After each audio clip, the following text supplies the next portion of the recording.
It's gonna be good, it's gonna be great, it's gonna be better, I can't wait.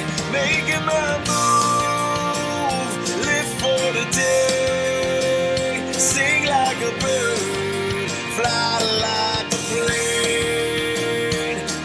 Come spill with me, Jenny D.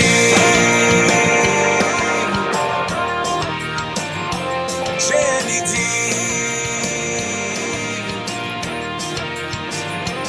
Jenny D.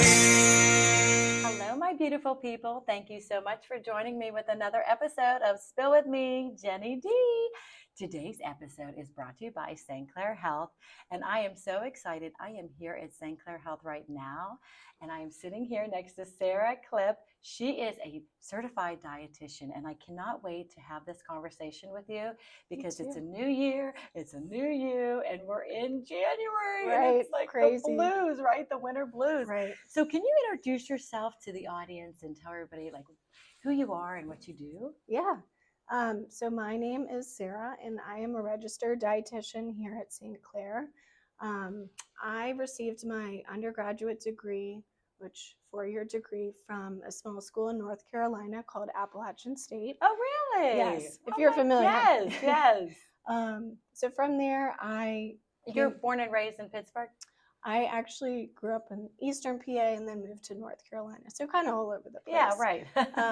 But yeah, so went to undergrad in North Carolina, moved up to Pittsburgh to go to the University of Pittsburgh to do their coordinated master program. So what that entails is obviously a master's degree, Right. and it allows you to do a dietetic internship at the same time. So a master's degree was not required at the time that I went to school, but Right. it is now required. Oh, really? Yes. Well, you look so young. You look like you're still in school. Thank you. You're a baby. I'll take it. And it also allowed me to complete my dietetic internship, which is also another requirement. So total of 6 years. After those 6 years, I was able to sit for the registration exam. I obtained licensure through the state of Pennsylvania. And from there was able to start my career. So there's a lot more education and training that goes into Yes. being a dietitian than a lot You of just people think somebody is like textbook, like, okay, she knows that these foods are good for me and this is good for me. Right, No, right. it's a lot of science, It right? is. It's a lot of science. And as dietitians, we use evidence-based practice. So Right. things that are proven in scientific research, and that's a really important part of our job. Does it change, I mean, as like society and the foods that we eat, does it change like every year, do you think? So the dietary guidelines, they come out every 4 or 5 years, and we really try to, and that's really based on evidence-based research. Right. So there are things that are newer that come to light through more research, but overall there's a lot of kind of the same things that Yes, like there's so many fads and things, and like, Yes. this is what happens in January. A lot of people are like, oh, try this. I just Right. started mushroom coffee. And I'm not sure like the Yeah. benefits or if it's really for real. Because Right. you read online and Mhm. you think to yourself, well, they said it's going to do this, so it's Right. going to do this to me. But Right. And that's why I really appreciate you talking with a registered dietitian about some of these Yes. things, because you're right, there's so many things online, you don't know what's true. right. But like I said, we as dietitians, we legally have to, abide by a code of ethics to focus on the evidence that is provided by science. And that's what we use to kind of help people with managing acute and chronic diseases, right. preventing chronic diseases, and really just helping people to live the healthiest Oh, lifestyle. I know. And it's just, I think you get overwhelmed, as now It is. Yeah. I have some questions for you, babe. Yeah. So how can the winter months with less sunlight and colder temperatures impact our overall nutritional Mhm. needs? So I really think about how our lifestyle changes in the winter. We kind of go into more hibernation Yes, I mode. know, me too. Like we were saying, the last thing we want to do is kind of go to the gym or do these things that Yes. are beneficial for us. I just want to lay on the couch with my dogs. Me too. So there's more, I would say there's more barriers in the winter that kind of impact us living more of a healthy lifestyle. We kind of gravitate towards more of the comfort foods, which may Right. not be the healthiest options for us. So we really want to stay intentional and kind Right. of set ourselves up for success and focus on a well-balanced, nutrient-dense diet. So when I say that, I mean focusing on fruits and vegetables and whole grains, Right. leaner protein options, so chicken and fish, limiting like the processed and red meats, healthier fats, so avocados, nuts, seeds. Right. I heard all of avocados them. are really good. Yep, great source of healthy fat. So we want to make that the foundation of our diet and really incorporate those types of foods, limiting, like I said, some of the red meats, the processed foods. Oh, I know. Trying to limit those. Not saying you can't ever eat those Right. things, but just It's focusing like on that moderation, right? Exactly. You know, you get, because sometimes you get that craving of like, I really want something sweet. Right. You know, exactly. I've heard there was something on there was a movie on, and it was talking, I think it was Bad Moms, but they were talking about, the bake sale, and she was like, Mhm. you can't have MSG, you can't have this, you can't have no gluten free, you get no dairy free, this free, and they're all like, well, what ingredients What can can we I have? use? Yes, exactly. Every time I see them, I'm like, oh my gosh, it's because my daughter went vegan one time for just a month, Mhm. and she thought she was eating more nutrition. Mhm. But we'll get into that question. Yeah. But how can we indulge in seasonal treats and comfort foods? Like we crave that. Like I crave soups, the hearty soups, Mhm. during this month, and while maintaining a balanced, nutrient dense diet. Like that's the Mhm. hardest thing. Like Yeah. that comfort food. I know you were just talking about that. It makes you feel better when you are Yeah. feeling kind of down or Definitely. sick. Right. And I think having the foundation, like I said, making sure majority of our diet is filled with those healthful, nutrient dense Right. foods, like I just mentioned, that can, make you feel a little bit more comfortable if you do choose some of those options. And we do want to focus on the frequency and, the portion sizes of some of Oh, those that is, options. you know what? too. You're right, Sarah. I never thought about that because Mhm. if you think about Americans, like our plates, they're Right. pretty big plates. Yes, So we definitely. feel like we got to fill it up. Right, definitely. And let's be honest, food is the essence of life. It's involved in any sort of social gathering, holidays, birthdays, whatever Yes. it may be. And it's the best part of life. That's why I Right. studied food, because I love food.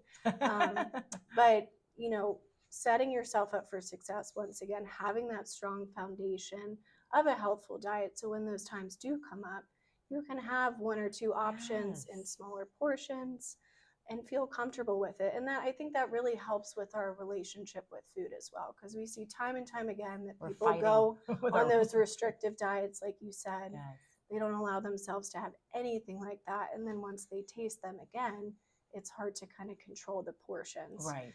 Because you're like, I've been lacking this for so long. Right, exactly. I would sometimes you feel like you're setting yourself up for failure because when January comes, the holiday months really kind of take people over the threshold where you're like, I gained 10 pounds.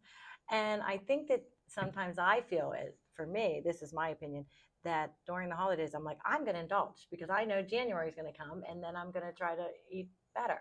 Right. But then, talking to somebody else, if I ate better those couple months before January, I wouldn't be in where I didn't feel comfortable in my clothes. Yeah, and it's really this is a lifestyle too. Right. And I think so many people get overwhelmed by, I have to cut everything out cold turkey, I have to change everything about what I do, but it's really about, creating small habits that become a part of your lifestyle that, once again, create I love that foundation. Small habits, yes. Not trying to conquer this in like one big. Exactly. You're not going to change it overnight. Yes. And I've heard a phrase before too that I really liked. If you fall off the wagon, don't build a home there. If you do, if you indulge in something maybe a little bit bigger portion size than you had planned, or whatever the case may be, it's okay. Give yourself grace. Give yourself grace. Yes. I love that. This Get should back be the up name of again. this. Give yourself grace. I love that. Yes. I'm putting that down because you don't.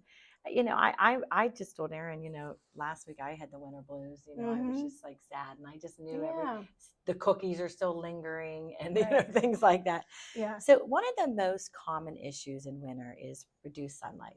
I mean, we are in Pittsburgh, PA.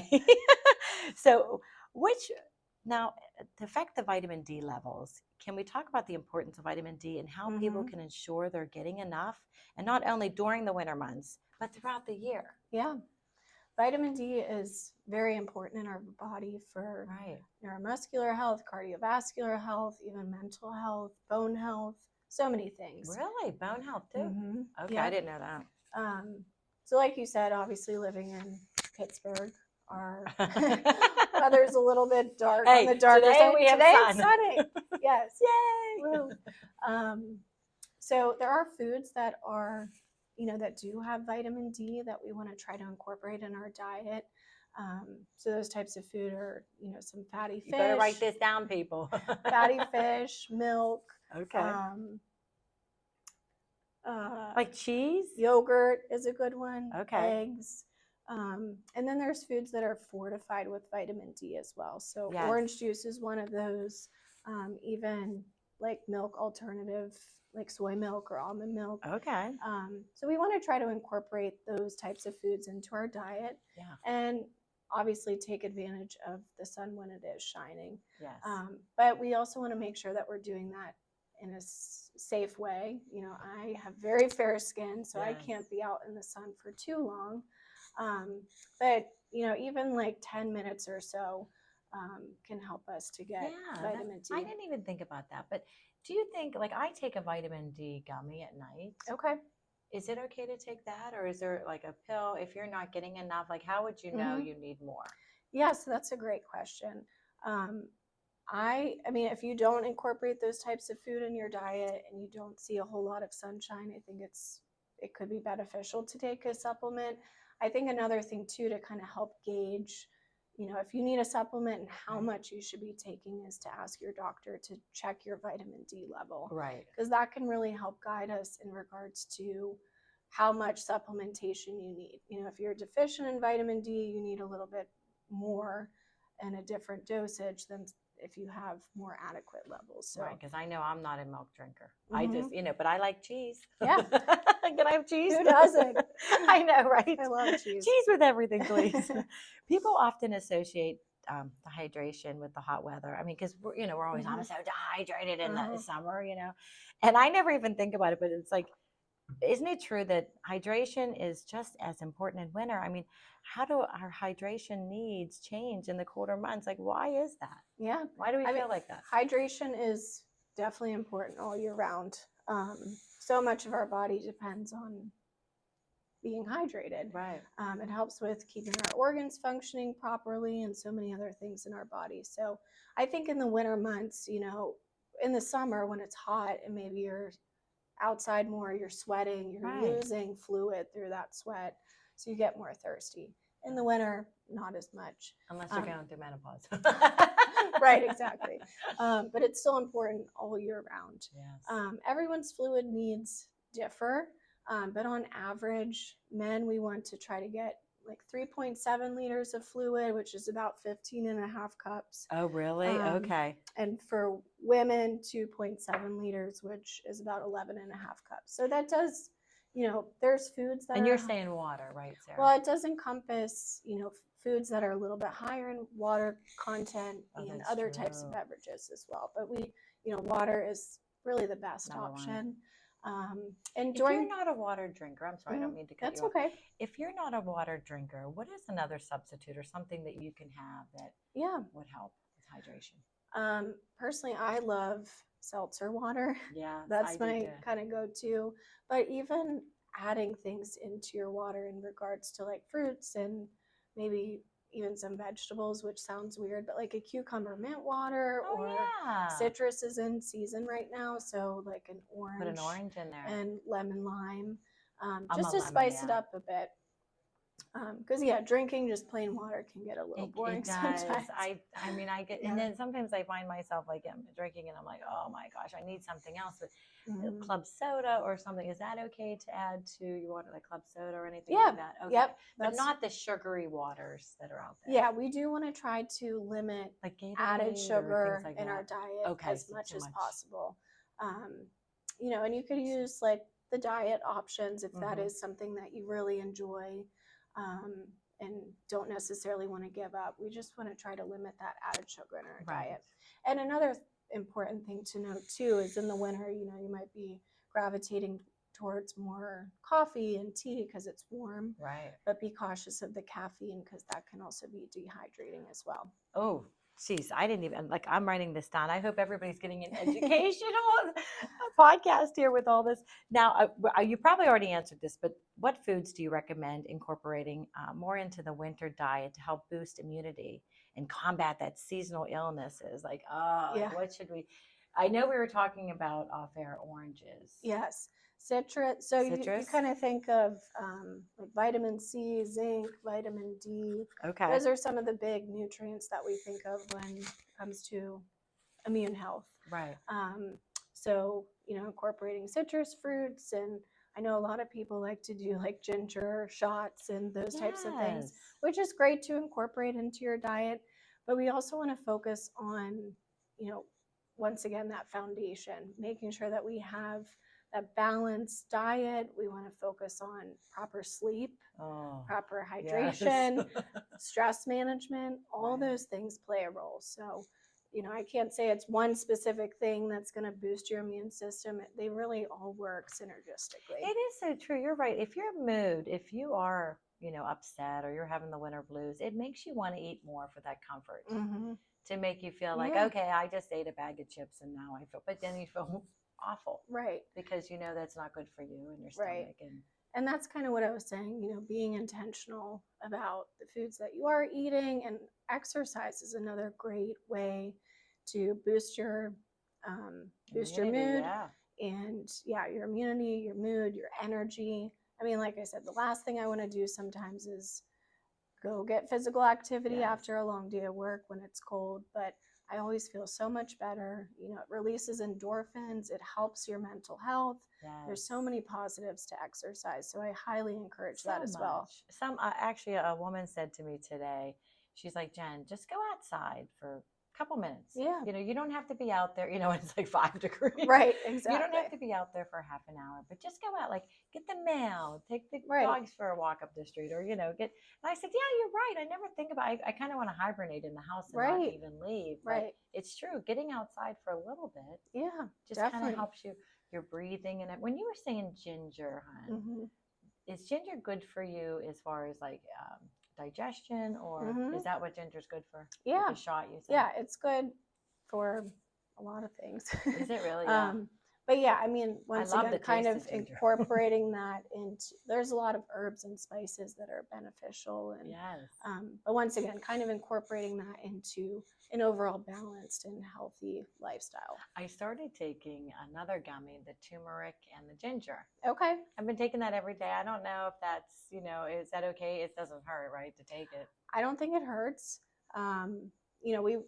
One thing about the supplement industry is it's not a regulated industry. So we just want to be cautious of where you're getting the supplements.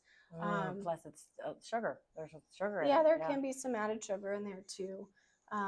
The best thing to do in regards to supplementation is to, first off, we want to try to get our nutrients and everything from food first. Right. And if you are going to take a supplement, we want to look for something that's third-party verified. So you'll see a little USP logo. Oh, okay. USP. I better write this down.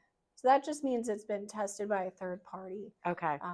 Because once again, it's not a regulated industry. So just something to consider. Yeah, right. I mean, I think, there's just so much out there now that with social media, and we read so much. And it's actually, it creates anxiety sometimes for you, because you don't know, wait, I thought this was good for me and now it's not good for me. But then you have to talk to the professionals. Like Clair Health They know. Like, that's why I come here, because they know what I should be eating, what I should be Yeah. drinking, and moderation. I mean, Correct. that's Huge proponent of moderation. right. Moderation. Now, you were already talking about this. Now, is it true that diet and nutrition help with seasonal fatigue? Like, there's like specific foods or habits that promote consistent energy throughout the day? Because do you feel like this? And I'm sure Erin does too. She's back there.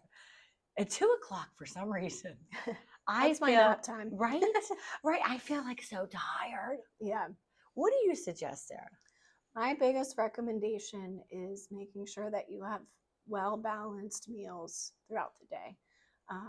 Try to avoid skipping meals. We want to make sure that we have, and when I say balanced meals, I mean focusing on a complex carbohydrate. So that's like fruits and vegetables and whole grains. It has nutrients, it has fiber to it, as opposed to the refined carbohydrates, like most of our like junk food and things like that. Right. So a complex carbohydrate, a type of protein, and also a healthy fat. So we really want to focus on those. All three of those. Give us an example. Like, say I wanted to sit down and have lunch. What would you say, Jen? You need to have rice, chicken, or you could do like a brown rice with chicken. You could kind of do like a taco salad. Yeah. You could do something like that. But definitely incorporate fruit and vegetable too. Yeah, I mean, we want to try to aim for having fruits and vegetables as much as possible in our diet. For me personally, I like to eat my fruit at breakfast time for whatever reason and throughout the day. But yeah, I mean, the more plants in your diet, the better. But once again, like the complex carbohydrate, a protein, and a healthy fat. Okay. Would be that'll help with thing. energy then. Yeah, it helps to sustain you.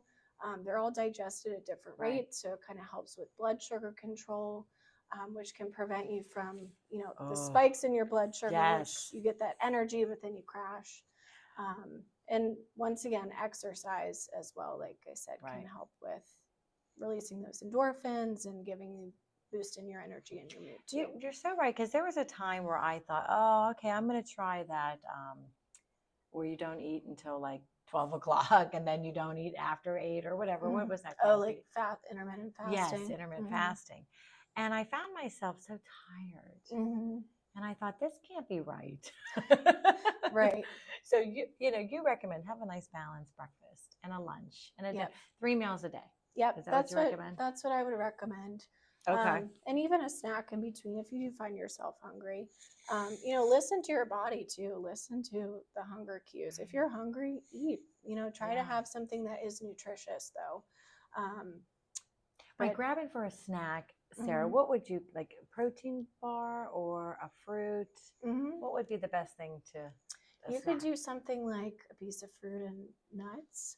You could do like veggies and some hummus. You could do like a cheese stick and an apple, or an apple with peanut butter. So you're getting there's so many options that we forget. Yeah, and you could definitely do a protein bar if that's something that you enjoy. Right. Pair it with a piece little of sugar. fruit. Yeah, because you always say, like, I think people, when I used to work at a station in the afternoon, I'd be like, I need some chocolate. Yes. I need like something with sweet, and it's Right. thinking that's going to bring my endorphins and make me more awake. But I really don't. That probably made me more sluggish, right? Yeah, same thing with the balanced meals. Try to have a balanced snack. As well, because that will just help with sustaining that energy throughout the day. I love that. I feel like we put so much science and thought into like, what are we going to be eating? And if we prepare our meals, do you find that that's better too? Yeah, I mean, it doesn't always work for everyone. Right. But I think once again, I'm huge into like setting yourself up for success, like I've mentioned a few times. But even having fruits and vegetables cut up in the fridge, maybe having some yogurt. Quick things that you quick, can just grab. Convenient things that can still be nutritious. Baking some chicken or having a rotisserie chicken. So if you make a salad or like a taco salad, like I said, you have that making protein. me hungry for a taco salad now. Jeez. I've been craving Mexican food. It's Taco Tuesday tomorrow. It's true.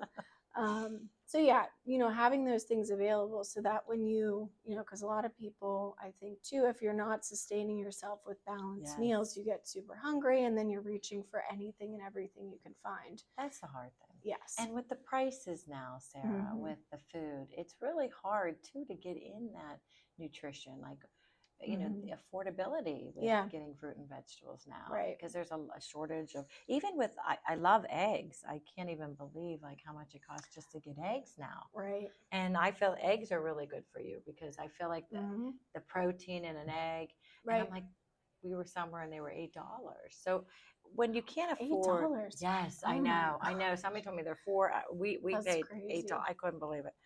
And I was like, wow, with the food prices going up, like, a few ideas of something that's like nutrient dense foods that in their meals, but that aren't so expensive. Yeah. So, there's plenty of foods that are still in season in the winter months too. So I think of like potatoes and Brussels sprouts, pomegranates, citrus fruits, like I said, a lot of those, Yes. even beans. Those are all things that are in season. And they're affordable. Right. Yeah. When something is in season, it's going to be more affordable fresh and more expensive That's when it's out of season. true. So, using those foods that are in season, fresh, when they're more affordable. But there's also absolutely nothing wrong with using canned or frozen products as well. Okay. They're like all frozen. They're all picked at the fruit. same exact time. Really? They just go through different processing. So yeah, having frozen fruit, frozen vegetables in your Do they add freezer. sugar to those sometimes, or do they no added sugar? You have to read. That's a good the label. point too. When you are purchasing those things, if you get frozen vegetables, I would try to just get just frozen vegetables, no added sauces to it. Oh, right. Most of the fruit, you can read the label and see if there's added sugar, because we do want to try to avoid that. Right. If you have any sort of cardiac history and you need to limit your salt, that's something to consider with canned options. Yeah, But like canned soup. I didn't realize. I used to eat that there's when a I lot was a of salt. kid. Yeah. Now we made homemade chicken noodle soup, Yeah. but when you buy it in a can, if you look at that sodium I intake, know. It's a lot. It is a lot. that's probably enough for the day. Right. Sometimes it can be. Right. Yeah, and especially if you do have, really everyone, we want to try to limit that salt as much as possible, especially if you do have any sort of chronic disease, Right. like I said. But you can get no added salt, like beans and vegetables. You can also rinse them off. Doing grains like rice and quinoa, those are usually a little bit more affordable too. Will you go shopping with me? Yeah, I love grocery shopping. You pick out all the good stuff for me because Sounds great. I go in there and I'm like overwhelmed. Yeah. And I don't want It to. is overwhelming. I don't want to spend a lot of money on something I'm not going to really like. Right. I just bought a thing of cashews. Okay. And I didn't realize it had no salt on it because I like sea salt. Uh-huh. And it doesn't taste Doesn't taste as the good. same. I know. I'm like, without the salt, it doesn't Right. taste as good. Now, we probably already answered this one question here, but like, what are some small manageable steps people can take to improve their diet and overall well-being during the winter months? So basically what you were saying is get outside, do some exercise, right? Right. I would say start small. Start small. With small changes. Like we were saying, it's a lifestyle. Mhm. We want to start with It's a things that lifestyle. are manageable and attainable for yourself. And that would be, that could be different. It look different for everybody. Right. So even if it's, something simple like going to the mall and getting You can walk a walk. there. Yeah. Going to your Although you see favorite- something in the window, I'm like, oh, something's Yeah. on sale. You might have to spend a little bit more money, I guess, but it doesn't have to be this huge extravagant Right. exercise. Walking is amazing for you. There's so many videos on YouTube too that you can do some stretching and some like body lifting. There's exercise. I just saw this on Instagram. A chair. There's like a lot Yeah, of chair exercises right. You can out use. there. I've used wine bottles before during COVID. I used wine. Were they as empty or weights. full? They were full. Not for long though. I was gonna say, you're like, okay, one for me. One. You know what? Anything that you have at home, Right. because exactly. that's the other thing is if you are not able to walk or get Mhm. outside, there are other options like Exactly. the chair. you can sit there and do just arm things Yeah. and do leg things or whatever works for you. Definitely. It's so true. Yep. Now, finally, the three, okay, I know 3 nutritional tips for staying healthy, energized, balanced throughout not only the winter months, but like throughout the year, like keeping yourself on the same regimen, routine. Like all of a sudden, I don't want to fall off the bandwagon. Like, because everybody says the gyms are so crowded in January. Right. Everybody's jumping there, trying to eat healthy. How can we maintain this like throughout the year? Like, what are the three nutritional tips, like staying healthy, energized, and balanced, like that you would say all year? So I would say first and foremost, kind of what I was talking about. I sound like a broken record now, but no, I need to hear this like 20 times. That foundation, Yes, making sure that majority of your diet is filled with those healthful, nutrient-dense foods, like I mentioned. So fruits and vegetables, whole grains, leaner proteins, plant-based proteins, healthy fats, limiting those processed, prepared foods as much as possible. And having nutrient-dense, balanced meals throughout the day to help sustain you. I love that you told me that, because sometimes I won't go out. I won't eat until like 2:00, and I'm thinking, oh, I'm doing good for myself, but that's not a good service for your. Right. I mean, it can impact your metabolism and, like I said, your energy levels and so many things. So we really want to make sure that we're properly fueling our bodies, and not, skipping Fuel meals. in your body. Yep. It's so true. Food is a beautiful thing. Yes, it is. And we got to stop fighting with it. And, my biggest thing is when you buy junk and it's there in the house, it's hard for you to resist. Yeah. If you don't have it there, like my son's home from college, so it's like, oh, I got chips and salsa and all that, and he's like, you're going to buy Pop-Tarts, which somebody told me don't buy Pop-Tarts. Meanwhile, I think I grew up eating Pop-Tarts. I did too. There's so many foods that people are like, oh my gosh, you know how bad they are for you. And it scares you because you're like, well, I already fed my kids this, Right. And I'm like they know what's good for them. And my one son, who is still in high school and he's into sports, he's starting to, he's like, Mom, I don't want anything with a lot of sugar. I'm like, okay. I'm like, so he's teaching me too to like say, okay, let's buy stuff here at the house so that we're not all craving or looking and like, oh wait, this is available, I can just grab this. Right. Healthy snacks. Yeah. Right. I think that's a great place to start. It should be all year round. Yeah. I am so excited. Thank you so much for speaking. Thank you so with me much. It was today. so much fun. I've learned so much. Like I said, it's very different from my normal job, so it was very fun and exciting. I am just so excited that you were able to talk to my listeners and my viewers about this, because we can, sometimes I feel like it's a broken record in my head. I know what I'm supposed to do. As humans, we know, like putting something in our mouth. So what I started doing, and I don't know if you recommend this, but I got this MyFitnessPal. Yeah. Is that good to track what you're eating so that you can see exactly like, oh, I wasn't feeling good when I was eating this, or is that something good too? Yeah. I mean, it kind of varies for everyone. Sometimes that can be beneficial and motivating for some people. So if that is for you, and like you said, if it kind of helps you guide you, hold you kind of accountable, then that's great. For other people who maybe have, a history of not the best relationship with food, that can not always be the best thing for them. So it's really individualized. But if it works for you and that's something that helps you, then I say go for it. Yes. Oh, thank you so much. You're welcome. I've learned Thank so much. you. I had so much fun with you. Now, thank you so much. And also, I am so excited about the St. Clair Health medical experts at the new Peters Township Speaker Series, scheduled for Wednesday, January 22nd at St. Clair Health, Peters Township Outpatient Center. And now you can visit their website, stclair.org, and I'll have all this information at the end of my podcast. I'll have it you'll see it in the description, so you'll be able to register. It's a free event, but you're going to want to register so that there's enough seats. And I heard from Erin that it's getting close to capacity. That's right? what I heard too. Because everybody wants to learn from what's the best things to do. And yes. I just so appreciate your time today. Thank you so much for having me. It was fun. Thanks for being on Spill with me, Jenny D.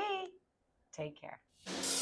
Come spill with me. Come spill with me. Come spill with me.